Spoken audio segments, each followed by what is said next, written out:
Conservative chair of the Culture Select. I will, of course, ensure that there is a proper meeting with the honourable gentleman and his colleagues on this subject, which is extremely important. And I know that our friends in the EU will be wanting to go further to improve things for both, not just for musicians, but for business travellers of all kinds, because there is a mutual benefit. Mr. Speaker, for the first time in my lifetime, we are now a fully sovereign and independent nation. So I'd like to thank the Prime Minister on behalf of the people of Redcar and Cleveland for getting Brexit done. As the member for Rushcliffe pointed out, one of the key benefits of Brexit is our ability to create 10 new free ports. And in Teesside, we have the largest brownfield development site in Europe, the deepest port on the East Coast, a fantastic Tees Valley Met in Ben Houchin, and a plan to create 15,000 jobs over the next 20 years. So does he agree with me that the best place for our first post-Brexit free port is Teesside?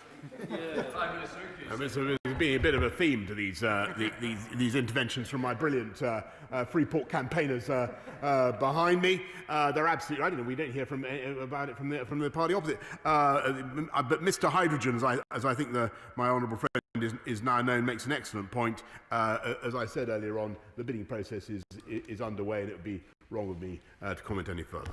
Let's head up to Kingston upon Hull with Cal Turner. Cal Turner. Thank you, Mr. Speaker. I want to join my right honourable and learned friend, the Leader of the Opposition, in paying tribute to those involved in the vaccine rollout. But, Mr. Speaker, the Yorkshire Post highlighted this week that many of the country's 11,000 community pharmacies stand ready, willing and able to deliver desperately needed COVID vaccines. Yet his government have seemingly shunned an army of fully trained, experienced and registered technicians.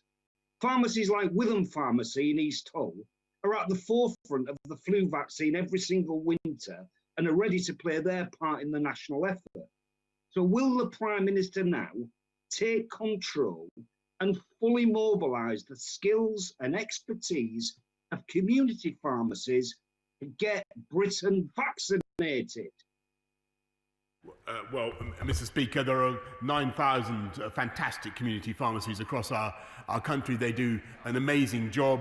What we want to ensure is that we get doses to the places where they're going to be distributed most effectively, the fastest, and I'm sure the honourable gentleman wouldn't want to see doses distributed to places, many places where they might not all be used in the course of the day. We need at this stage to avoid any wastage at all, and that's why we're concentrating, as I say, Mr. Speaker, on the 233 hospitals, 50 mass vaccination sites, 200 pharmacies already, Mr. Speaker, and we will ramp that up, and it will be particularly important as we come into the phases when we need to reach people who are harder to reach in local communities, and there local pharmacies will, as he rightly says, play a vital role.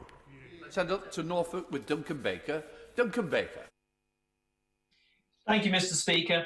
I'm sure the Prime Minister will join me in saying that we owe an enormous debt of gratitude to all our carers, including unpaid carers and young carers, and those throughout the social care profession for the tireless work they have done during the pandemic. And representing the oldest constituency demographic of North Norfolk, I firsthand have seen their work. Yet these professionals often feel forgotten about. This needs to change. Will the Prime Minister commit to a 10-year plan for social care to match the one for the NHS as the foundation to start reforming social care in this country? My honourable friend is absolutely right to highlight the extraordinary work that's done by carers, social care workers up and down the country. They have got us through this pandemic. We must continue to look after them in any way that we can, and we must commit, as we have done, to reforming the sector, giving people the certainty that they need, and we will be bringing forward proposals later this year. Let's head up to Scotland with Gavin Newlands. Gavin Newlands. Thank you very much, Mr. Speaker. On Monday, thousands of British gas workers finished striking in protest at the threat of being fired and rehired on reduced terms and conditions. Of course, it was British Airways' shameful fire and rehire actions which prompted the Prime Minister to say he was looking at what he could do. He's also called for employers to display fairness and respect, but clearly that hasn't and isn't happening, and he must now step up. I have a bill with cross-party support which would outlaw the practice So will he meet with me to discuss how we can provide more protection for all our workers? Well, thank you, Mr. Speaker. And we, as he says, we believe that using threats of firing and rehiring is unacceptable as a negotiating tactic, and there are laws in place to ensure that contractual conditions can't discriminate against people on grounds of race or sex or disability. But I'll take up his point by saying that the Department for Business is working with ACAS, businesses and employee representatives to discuss what more we can do. Thank you, Mr. Speaker. Jay Fathers died in hospital having been stabbed in the early hours of New Year's Day. Last week, the killers of Dom Ansar and Ben Gillam Rice were sentenced to life imprisonment. Knife crime is destroying lives in Milton Keynes, across the Thames Valley, across the UK, even during the pandemic. Can my right honourable friend outline what support the government is giving to provide police forces with the tools they need to make our streets safer? Thank you, Mr. Speaker. Well, first of all, we're introducing knife crime prevention orders that are placing curbs on and limits to deter young people from going equipped and getting involved in knife crime. We've made sure that we deliver on the serious violence strategy, engaging with young people, steering them away from knife crime. But what it takes is continuous and serious law enforcement, making sure that people who carry a knife do get the sentences they deserve, and that's why we're also putting more police out on the streets of our country, and have recruited almost 6,000 of the additional 20,000 that we committed to at the last election. Let's head to Cardiff with Anna McMorran. Anna McMorran. Thank you, Mr. Speaker. Workers in Cardiff North and across the country are facing continued job insecurity.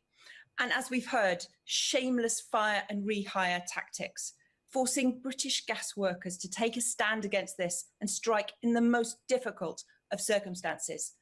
But the director of British Gas responded by boasting that COVID has kept this strike out of the news. Will the Prime Minister condemn these remarks and protect the livelihoods of thousands of workers and their families by finally outlawing fire and rehire?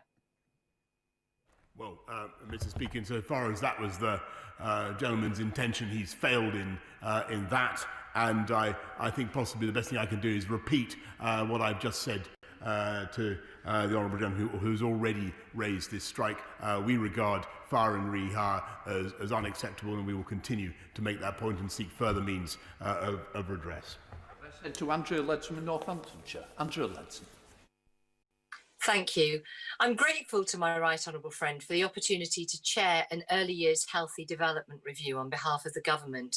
He knows only too well how awful the lockdown has been on new parents and their families, in addition to the existing pressures that new parents find themselves in. So can he assure me that the recommendations of this important review will form a core part of his ambition to build back better and make sure that every baby gets the best start in life? Mr. Speaker, it's many years now since I've been listening to my right honourable friend make these points with the passion and the knowledge that she does. I know that she's right. I look forward very much to her review and to her submitting her findings and to working together with her to achieve the change that we want for early years children. Final question, Andy Slaughter. Thank you, Mr. Speaker. This week I got an email from Eleanor Huff, the Deputy Head of Wendell Park Primary School in my constituency. She says lack of government guidance means her staff will soon be teaching over 100 children in school, 10 times the number in the first lockdown. Now, having a lockdown in name only may suit the Prime Minister. He can feign tackling the virus while tipping the wink to his anti-lockdown backbenchers and bending the rules himself. But as Miss Huff says, her pupils and staff, who like all Hammersmith schools are doing a fantastic job under the most difficult of circumstances, deserve better. Why are they being hung out to dry by the Prime Minister and his Education Secretary? Mr. Speaker, I want to thank very much the all the schools in Hammersmith, indeed throughout London and throughout the whole country, who are working so hard to look after vulnerable kids, to look after the children of key workers, and at the moment the percentage in school is about 14%, which is, as you will appreciate, higher than it was back in March. And I think the gist of his question was that schools should be closed. I must altogether. I don't think that is right. I think what the country wants to see is the children of key workers and vulnerable kids getting the education that they need. And I thank very, very much the teachers, all the staff involved for making that possible.